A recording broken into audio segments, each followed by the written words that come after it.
Otra forma de clasificar o de categorizar nuestros patrones tiene que ver con el área de enfoque o el dominio en el cual trabajan estos patrones.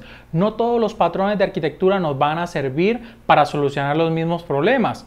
No caigan en el antipatrón que se llama el Golden Hammer, el martillo dorado, donde nos enseñan un patrón y creemos que sirve para cualquier tipo de problema. No, cada patrón se enfoca en solucionar unos elementos arquitectónicos y unos atributos de calidad específicos.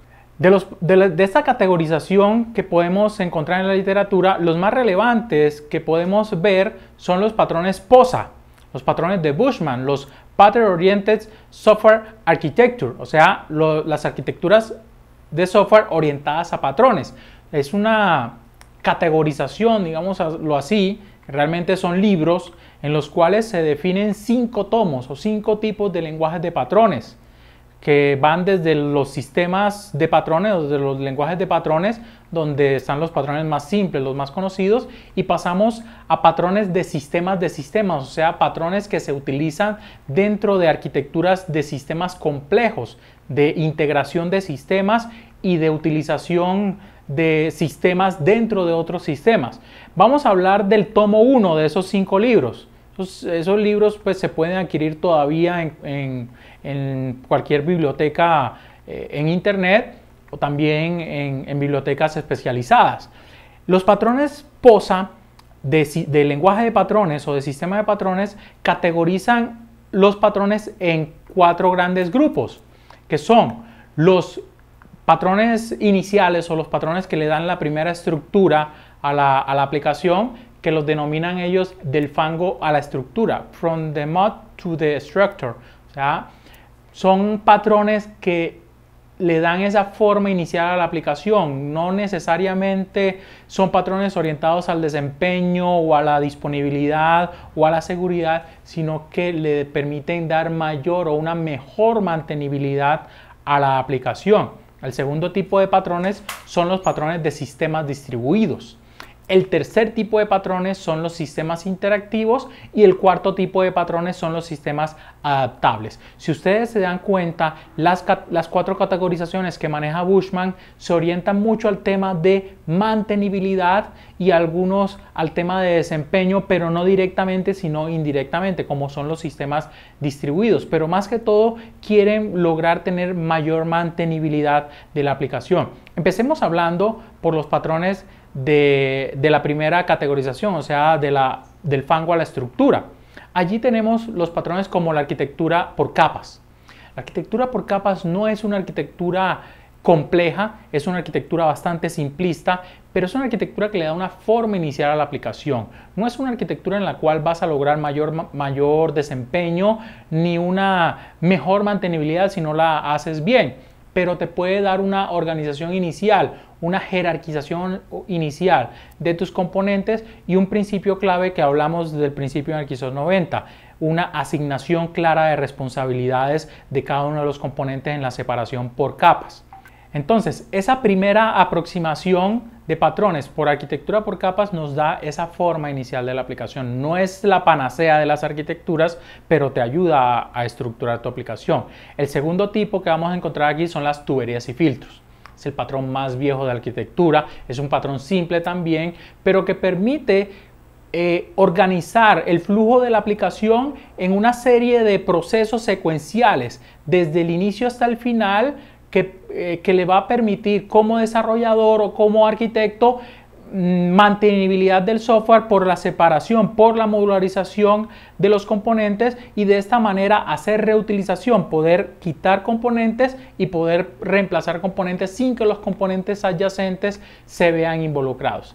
El tercer tipo de arquitectura es un poco más compleja, que es la arquitectura tipo pizarra, pero es una arquitectura que no necesariamente te ayuda en el desempeño, pero sí en cómo debe estar organizada tu aplicación. Estas arquitecturas se basan, las arquitecturas tipo pizarra son arquitecturas en las cuales hay una fuente de datos centralizada, una memoria compartida. ¿Dónde podemos ver una memoria compartida? En las bases de datos. Las bases de datos es un repositorio centralizado de información y hay una serie de componentes alrededor de ese repositorio centralizado que interactúan para poder llegar a una solución de un problema. Por lo general, las arquitecturas tipo pizarra tienen dos familias: la familia de los repositorios de datos, que son las bases de datos, y la familia de los sistemas basados en agentes, o sea, las pizarras como tal, donde no se tiene una solución determinística del problema, sino que los agentes van trabajando en una solución hasta que se llega a un punto en el cual se garantiza que hay una respuesta, pero no necesariamente es una respuesta final. Entonces, esos tres tipos de patrones, o esas tres familias de patrones, las vamos a encontrar dentro de los patrones que le dan la primera estructura a la aplicación. El segundo tipo de patrones, que son los sistemas distribuidos, pues básicamente se basan en el llamado remoto a procedimientos, o sea, la distribución del procesamiento, donde vemos la arquitectura cliente-servidor, pero concretamente la arquitectura de servicios va metida dentro de este tipo de arquitectura. Arquitecturas donde nosotros hacemos invocación remota a procedimientos o a procesamiento por medio de interfaces. Allí podemos encontrar los servicios web, los servicios SOAP, REST o cualquiera de las arquitecturas de invocación remota. La arquitectura web de la web, la World Wide Web, se basa en una arquitectura REST, por lo tanto es una arquitectura de sistemas distribuidos. Y dentro de lo que es arquitectura orientada a servicios, el patrón broker como columna vertebral de lo que es la distribución entre consumidores de servicio y proveedores de servicios por medio de este intermediario. El tercer tipo de patrones de esta categorización son los patrones de sistemas interactivos, o sea, las arquitecturas en donde nosotros tenemos procesamiento de una respuesta, de una petición de un usuario y entrega de una respuesta a un usuario. Y allí vemos las arquitecturas que se basan en todo lo que es la interfaz de usuario.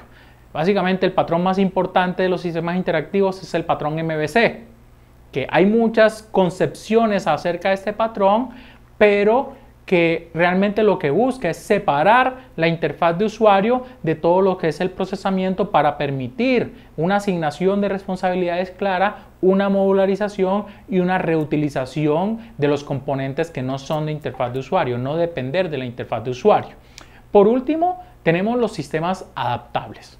Mantenibilidad al 100%, o sea, ¿cómo hacemos para que nuestros sistemas se puedan adaptar a los diferentes cambios que existen en las reglas de negocio? Allí tenemos, desde el punto de vista de enlace en tiempo de ejecución, o sea, cómo hacemos cambios de la lógica de negocio o del comportamiento en tiempo de ejecución con el reflection, o sea, la reflexión. La reflexión es poder identificar cómo es el metamodelo, cómo son los datos más allá del componente para poder saber cuál es el que se instancia en un momento determinado. Y también tenemos los sistemas basados en microkernel o en kernel. Hay una diferencia pequeñita allí, pero básicamente lo que se busca es tener un kernel de funcionalidad y crear aplicaciones a partir de esa funcionalidad reutilizable para poder garantizar que ese núcleo de información provee solamente las funciones que son útiles o que son core para poder crear estas nuevas aplicaciones. Otro tipo de taxonomía que es la más conocida dentro del contexto del Instituto de Ingeniería de Software es la de Garland & Shaw. ¿Por qué? Porque ellos fueron los que definieron o los que aportaron mucho conocimiento alrededor del libro de Software Architecture in Practice. Ellos definen su categorización en 5 tipos de patrones: los patrones de flujos de datos, los patrones de llamado y retorno, los patrones de componentes independientes, los patrones centrados en datos y los patrones de máquina virtual. A diferencia de la categorización de Bushman, estos buscan más definir cómo es el procesamiento de la información, no cómo es la estructura del sistema, sino cómo se debe hacer el procesamiento de la información. Por lo tanto, se orientan no más en la mantenibilidad, sino también en la parte del desempeño de la aplicación. Allí tenemos por lo menos unas 20 familias de patrones con los cuales podemos nosotros tomar decisiones alrededor de la estructura. Empezando por los flujos de datos, allí nos dice cómo debe ser el procesamiento de la información en pasos secuenciales. Y tenemos dos tipos de patrones, el procesamiento secuencial por lotes, o sea, en arquitectura en donde debo hacer procesamiento de información masiva, y las tuberías y filtros, que también está en la categorización de Bushman. En la parte de llamado y retorno, está muy orientado o muy similar a los patrones que tienen que ver con las arquitecturas de sistemas distribuidos. Allí tenemos las peticiones y respuestas, o sea, todo lo que es los sistemas en capas, donde se hacen peticiones entre las capas y se reciben respuestas de las capas, el llamado a procedimientos remotos, el llamado a funciones y subrutinas y la orientación a objetos. Básicamente, patrones en los cuales se hace una solicitud a un componente y se obtiene una respuesta. El tercer tipo de patrones son los sistemas independientes, ya no tanto orientado a lo que es la invocación de un procedimiento local, sino a un sistema distribuido como tal, una invocación a un procedimiento remoto. Allí tenemos a los sistemas orientados por eventos, que se basa en la invocación implícita o explícita de los componentes, pero siempre hablando de procesos remotos, y los procesos de comunicación, o sea, cómo hacemos invocación o cómo ejecutamos procesos por medio de protocolos de comunicación de invocación remota como CORBA.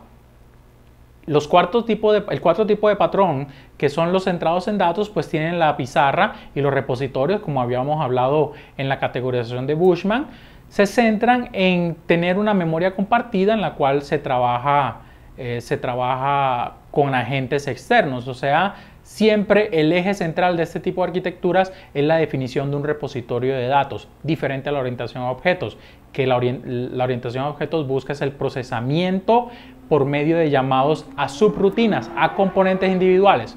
Y por último tenemos los sistemas adaptables. Al igual que en Bushman, acá tenemos los sistemas adaptables en una categorización que se llama máquina virtual, o sea, cómo hacemos para poder definir un sistema adaptable a través de la definición de componentes o a través de la identificación de componentes que son core y que son reemplazables.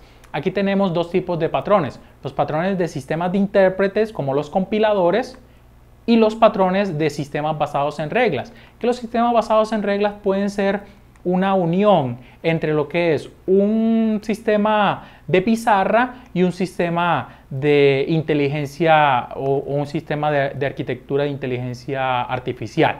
Entonces, esta categorización de Garland & Shaw va a tener elementos similares a lo que definían los patrones POSA, pero también buscan esclarecer un poco más o detallar un poco más unos tipos de patrones que no necesariamente pueden ser o se basan en la parte de mantenibilidad, sino también en la parte de desempeño. Todas estas categorizaciones realmente trabajan en un contexto en el cual no necesariamente se habla de una organización o de aplicaciones que funcionen dentro de una aplicación.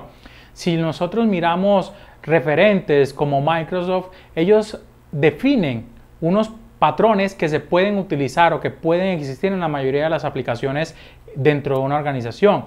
Estos estilos arquitectónicos pueden ser cliente-servidor, arquitectura basada por componentes, arquitectura por capas, bus de mensajes, arquitecturas multinivel o 3 niveles, arquitecturas orientadas a objetos, arquitecturas de presentación separada como por ejemplo el MVC o el PAC y arquitecturas orientadas a servicios. Realmente estos tipos de arquitectura o estos tipos de patrones de arquitectura son los que necesariamente se deben tener en cuenta al momento de desarrollar aplicaciones en las organizaciones. Ahora, ¿cómo trabajamos con patrones o cómo es el desarrollo o la selección de patrones? La selección de patrones depende de muchas cosas. Primero, el patrón tiene que estar bien documentado. El lenguaje de patrones define unos elementos claves para poder entender un patrón y para poder saber utilizarlo. Un patrón debe tener un contexto de uso, debe tener unas fuerzas de uso, debe tener un problema que quiere solucionar, debe tener una solución y unas alternativas a esa solución. Ya cuando nosotros conocemos toda esa definición del patrón, podemos empezar a mirar cuál es el contexto organizacional, cuál es el conocimiento que tienen nuestros desarrolladores y nuestros diseñadores acerca de patrones, cuáles son las competencias y la experiencia que tiene, cuál es el escenario de hardware y software que se tiene disponible, cuáles son los esquemas de integración que vamos a tener, cuál es la capacidad que tiene la organización para poder diseñar y para poder implementar con base en ese patrón. Ya mirando ese contexto organizacional, tenemos que mirar cuál es el problema que queremos solucionar y mirar las fuerzas o las motivaciones que tenemos nosotros alrededor de nuestro problema para poder escoger un patrón. Y con esto buscar la implementación más adecuada o qué es lo que podemos solucionar desde el punto de vista de lo que ofrece la estructura de este patrón. Realmente trabajar con patrones no es algo complejo, se basa simplemente en tener una buena identificación de cuáles son los logros que queremos alcanzar, cuáles son los atributos de calidad de los requisitos no funcionales y qué es lo que nos ofrece cada patrón. La selección de un patrón no puede hacerse a libre albedrío, como, no, yo siempre escojo una arquitectura por capas porque eso fue lo que me enseñaron. No, tiene que ser siempre con base en los atributos de calidad, en los requerimientos no funcionales y en las capacidades y competencias que tenga nuestra organización para poder implementar esos patrones.